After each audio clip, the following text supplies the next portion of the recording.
So hey the guys, we are here with our new video. आज की video में मैं एक्सप्लेन करने वाला हूँ बैटल थ्रू दी हेवेंस का एपिसोड नंबर 11 और 12। बिना किसी देरी के आज का जो कमाल का एपिसोड है भाई लोग उसे स्टार्ट करता है। भाई लोग, एपिसोड की स्टार्टिंग में हमें जिया लीनू को दिखाया जाता है जो कि अपनी आर्मी के साथ आगे बढ़ रहा होता है। तभी थोड़े दूर आगे में ज़ियोयान की जो स्वॉर्ड है ना वो वहाँ पर गड़ी हुई रहती है। जिया लीनू उसको देख के काफ़ी ज़्यादा कंफ्यूज था कि ये स्वॉर्ड है किसकी, क्योंकि भाई अपने जिया लीनू को पता नहीं था कि ये ज़ियोयान की तलवार है।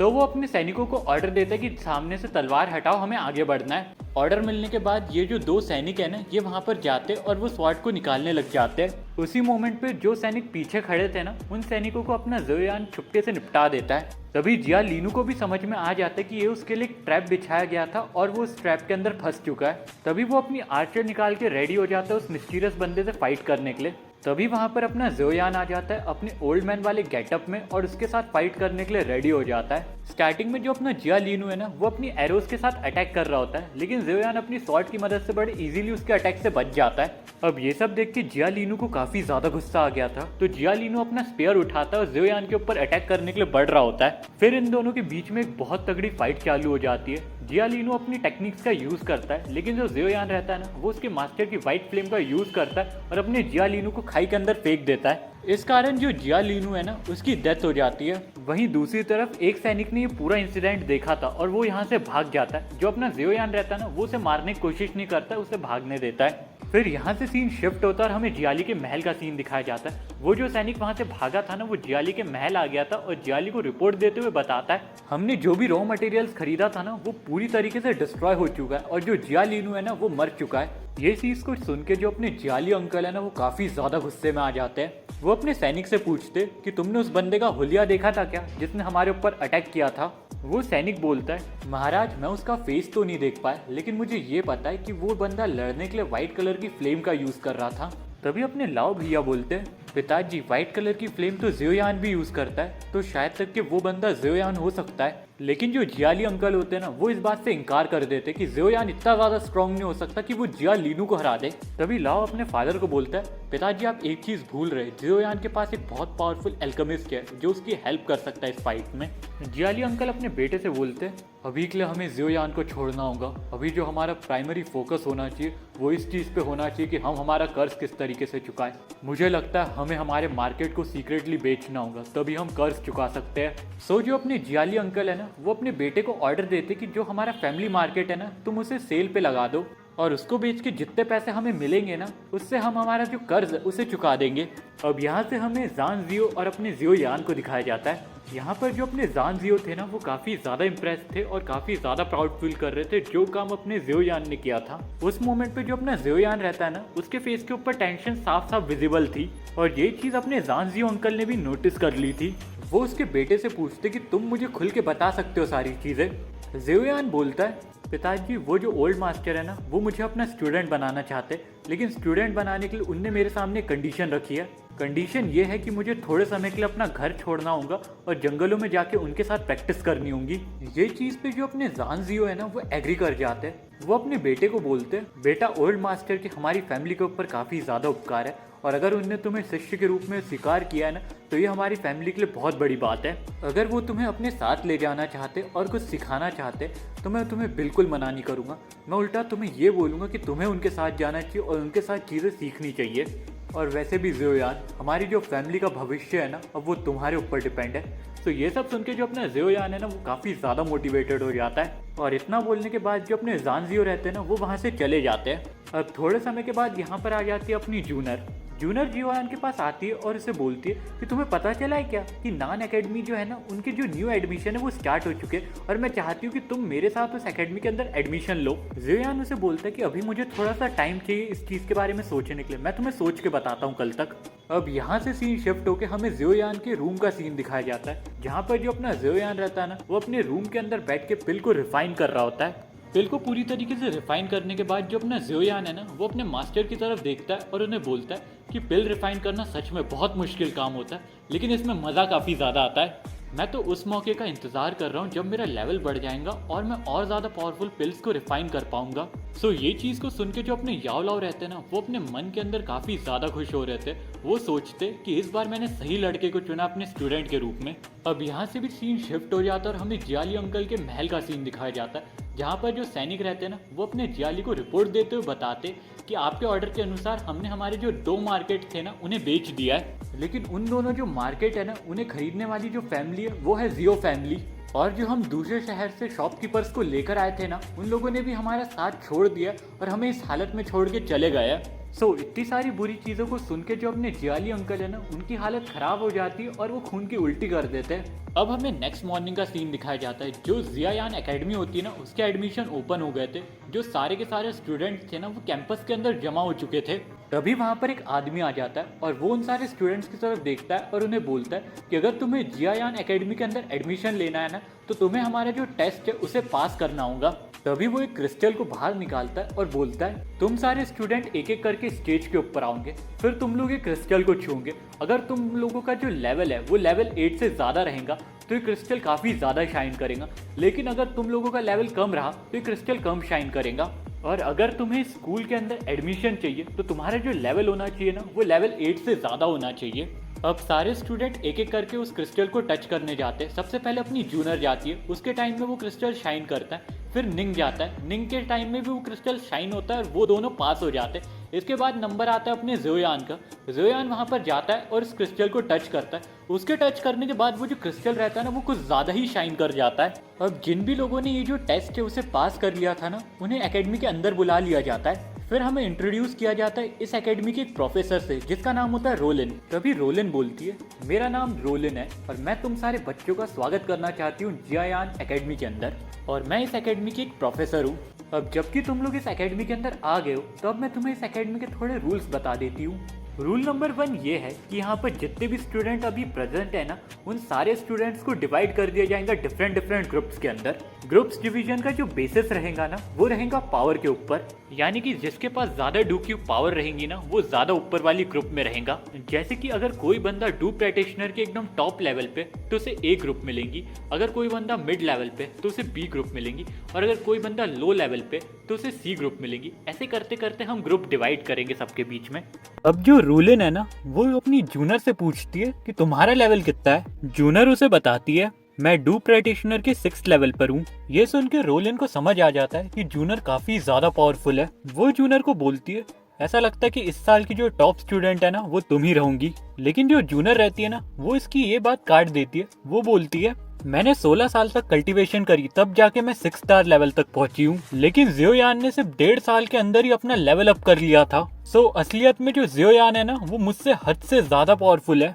अब वो सारे जो लोग हैं ना, अपने ज़ियोयान से पूछते कि भाई तेरा लेवल कितना है। ज़ियोयान उन लोगों को बताता है, मैं डू प्रैक्टिशनर के 4 स्टार लेवल पर हूँ। ये चीज को सुन के सारे बंदे शॉक हो गए थे कि ज़ियोयान ने इतने कम समय में अपना लेवल अप इतना ज्यादा कर लिया है। अब जो अपना ज़ियोयान है ना, अपनी रोलिन के पास आता है और उसके सामने हाथ जोड़ते हुए बोलता है, मेरी आपसे एक रिक्वेस्ट है, मुझे 1 साल की छुट्टी चाहिए। अब ये सुन के जो अपनी रोलिन है ना, वो काफी ज्यादा चिढ़ जाती है। दूसरी तरफ जो ज़ियोयान है ना, वो बोलते हुए कंटिन्यू करता है, मैम मुझे छुट्टी की काफी ज्यादा जरूरत है, मुझे एक जरूरी काम है जो कंप्लीट करना है, और अगर आप मुझे छुट्टी नहीं देती हो ना, तो मैं इस एकेडमी से जो अपना एडमिशन है वो वापस ले लूंगा। रोलिन उसे बोलती है, तुम्हारी सोच तो काफी ज्यादा इंटरेस्टिंग है, लेकिन मैं तुम्हें छुट्टी देने का सोच सकती हूँ, लेकिन उसके पहले तुम्हें मेरी एक कंडीशन को फुलफिल करना होगा। तुम्हें मेरे साथ फाइट करनी होगी। मैं तुम्हारे ऊपर 20 अटैक्स करूंगी। अगर तुम सारे के सारे अटैक सरवाइव कर गए तो तुम छुट्टी ले सकते हो। अब हमें सीधे बैटल स्टेडियम का सीन दिखाया जाता है, जहाँ पर जो अपना ज़ियोयान और रोलिन की फाइट है ना, वो स्टार्ट होने वाली थी। रोलिन का जो वेपन था ना, वो एक विप था, जिसको देख के जो मास्टर याओलाओ है ना, वो अपने ज़ियोयान को बताते हैं, इस लड़की के वेपन के अंदर एक स्पेशल टाइप का मैजिक कोर है, जिसकी वजह से इसके वेपन के जो एट्रीब्यूट्स है ना, वो बढ़ जाते हैं। तुम्हें सिर्फ इस वेपन की स्पीड का ध्यान रखना है, बाकी और कोई एट्रीब्यूट इतना ज्यादा स्पेशल नहीं है। अब इन दोनों के बीच में फाइट चालू हो जाती है। स्टार्टिंग में जो रोलिन है ना, वो काफी ज्यादा एग्रेसिव थी, वो बहुत ज्यादा अटैक्स कर रही थी अपने ज़ियोयान के ऊपर, लेकिन जो अपना ज़ियोयान था ना, स्टार्टिंग में उसके अटैक से बच रहा था। फिर जो रोलिन है ना, वो अपनी वाटर मिरर टेक्निक का यूज करती है ज़ियोयान के ऊपर, लेकिन जो अपना ज़ियोयान है ना, उस अटैक से भी बच गया था। फिर जो अपना ज़ियोयान है ना, रोलिन के एकदम क्लोज चले जाता है और उसके साथ क्लोज कॉम्बैट में फाइट करना स्टार्ट कर देता है। लेकिन जो रोलिन रहती है ना वो उसे पुश करती है पीछे की तरफ और फिर वो वाटर प्रिजन टेक्निक का यूज कर देती है, जिसकी वजह से जो अपना ज़ोयान है ना वो एक वाटर प्रिजन के अंदर कैद हो जाता है। रोलिन को लगता है कि ज़ोयान इस अटैक को झेल नहीं पाएगा, लेकिन जो ज़ोयान है ना उसके मास्टर की मदद से इस अटैक को बड़े आराम से रोक देता है। ये सब देख के जो अपनी रोलिन है ना वो काफी ज्यादा इम्प्रेस होती है। वो ज़ोयान को बोलती है, मुझे लगा नहीं था तुम्हारी काबिलियत इतनी ज्यादा होगी, तुम तो सच में काफी ज्यादा पावरफुल हो ज़ोयान। ज़ोयान अपनी टीचर को रिप्लाई में बोलता है, नहीं मास्टर, आपने अपनी फुल पावर का यूज नहीं करा था, अगर आप अपनी फुल पावर का यूज करते ना तो आप मुझे चुटकियों में हरा देते। रोलिन ज़ोयान को बोलती है, ठीक है, मैं तुम्हें छुट्टी देने के लिए रेडी हूँ।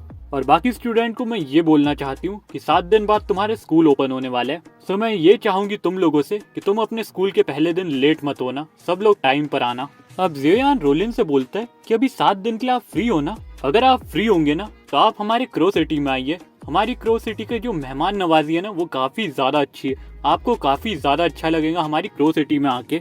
और वहाँ पर हमारी एक रॉयल फैमिली है जो आपकी खातिरदारी में कोई भी कमी नहीं छोड़ेंगी। अपने ज़ोयान की रिक्वेस्ट को देख के जो रोलिन रहती है ना वो उसकी रिक्वेस्ट को एक्सेप्ट कर लेती है और उसकी सिटी में जाने के लिए रेडी हो जाती है।